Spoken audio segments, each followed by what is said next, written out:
Citizen Slave! Hello there, and welcome to a brand new series I'm attempting to start each week.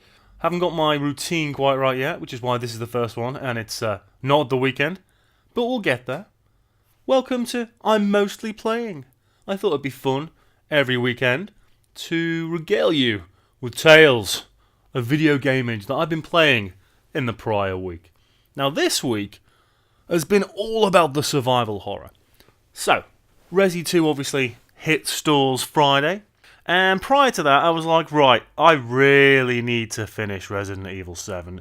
I was about 2/3 through, and it's been like that for I don't know how many months. Should have finished it ages ago, but you know what? Glad I did it this week. Really enjoyed it in the end.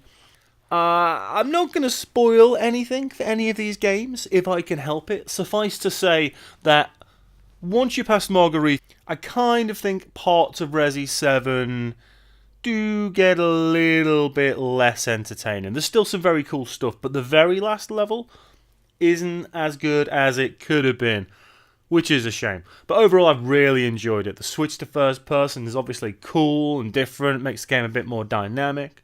I like Jack in particular, brilliant, battering his way through walls, smacking you about like you mean nothing, which I think is just great. I really dug it. And what it did do was set me up ready for the Resi Evil 2 remake. So I finished the Resi Evil 2 Leon campaign on Sunday.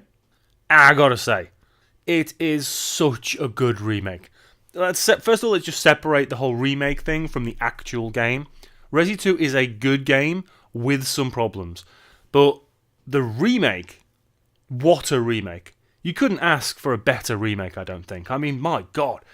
The graphics have been built from the ground up and look amazing. The facial animations are absolutely stunning. Just that opening shot with the guy eating the burger. I mean, but also, yeah, that's some great animation. The little quality of life improvements they made, especially on standard difficulty or lower, things like not needing ink ribbons and a little red tick appearing to tell you if an item is no longer needed at all and you can kind of discard it. It's just a wonderful remake. I think the old school level design, the actual police station, Raccoon Police Station, probably one of the very best designed environments. The way kind of each element hooks into another part of the same structure, at least for a big chunk of the opening section of the game, is absolutely bloody marvellous. People complain about backtracking in a lot of games, but this just feels like it works and it connects well. And it always has done, in my opinion, since the original in 1998. I did have one gripe, and that one particular gripe was the music. So I pre-ordered the just before to make sure reviews are okay, but I pre-ordered the version where you got some guns and some costumes, and you also got the original soundtrack from OG Resi 2. Now, if you stick that on, it's so much better. I think the new score is a bit generic. Nothing stood out to me. Like I only played it 2 days ago, and I can't remember any music track jumping out at me and going, "This is horror, yes!" Once I flipped it over, and even in the title screen, then you press start and it goes, Resident Evil 2. And you're like, yes! Whack that on, the whole game just sounds better to me. A bit more iconic in moments. The save room has that iconic little score. The moment when you enter the police station for the first time, you get those kind of bells in the background. Really cool. Really, really worth it, I think, just to improve the music within the game. I thought dialogue was pretty cool throughout. I thought Leon was a bit bland, maybe. He kind of doesn't seem to really know what's going on half the time. He's a little bit blasé about everything. There's some blood on the floor there and some bodies. It must be a zombie outbreak or something. I'd better do something about it, I guess. You'd expect someone, even if they've trained to be a cop, and he's a rookie, let's not forget here, to be just a little bit more concerned by all the carnage and death going on around you. But hey, it's fine. It's not an issue. Most of the other dialogue I thought was great throughout the game. They've redone some of the puzzles and simplified them a little bit, and that's fine. Things like the way Mr. X chases you, for instance. It's not like Jack in Resi 7. It's not like Dead Space 2 with that creature that you killed and then it would recombobulate and stalk you again. Mr. X is just like a minor inconvenience, just like some big dumb weird looking guy who looks a bit like an X-Men character, like Colossus, who just kind of wanders about, slowly walking towards you, with no real other patterns other than, I can see you, yeah, I can see you alright, and you just dance around him a bit. It can make some of the bits of the game a little bit more annoying because he's there and you're trying to get rid of the zombies and get out of the way of lickers and other stuff. So really it's just an exercise in dodge, move, shoot, and then get on with your puzzles when you can, when you've got the time for it. But got to say, really enjoyed playing through it again. Haven't played Resi 2 probably since its first release.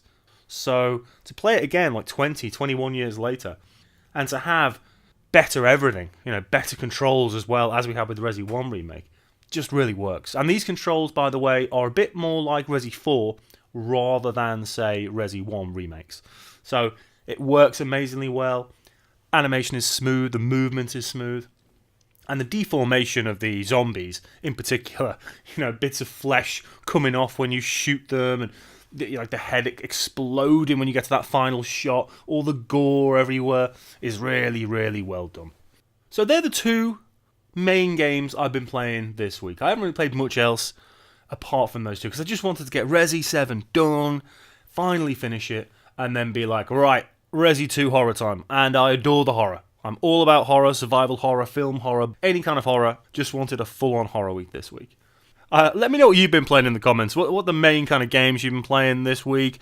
Are the things you go back to loads? Are the things that you're just starting? I mean, I haven't dipped back into Red Dead or Odyssey yet, so I've got plenty of stuff to dip into there. And I'm often playing occasional bits of Rocket League with friends here and there and stuff like that. But generally every week I'm playing something probably new. I'm into the whole eclectic, let's get it on with different games type of thing. I don't usually get completely locked into just one or two games. So yeah, tell me what you're playing. Are you playing new stuff? Are you playing old stuff? Are you playing stuff that's just come out? Are you playing one or two things on a consistent level?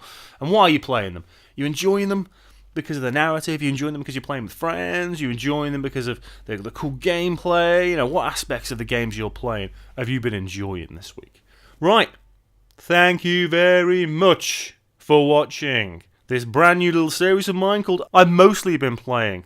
As I said, I'll be doing these once a week with a variety of games and clips that I've been delving into over the prior week.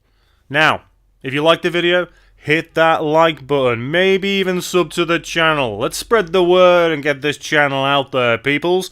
If you didn't like the video, hit that dislike button. Not everybody likes everything. Take it easy. I shall see you very soon. Citizen slave.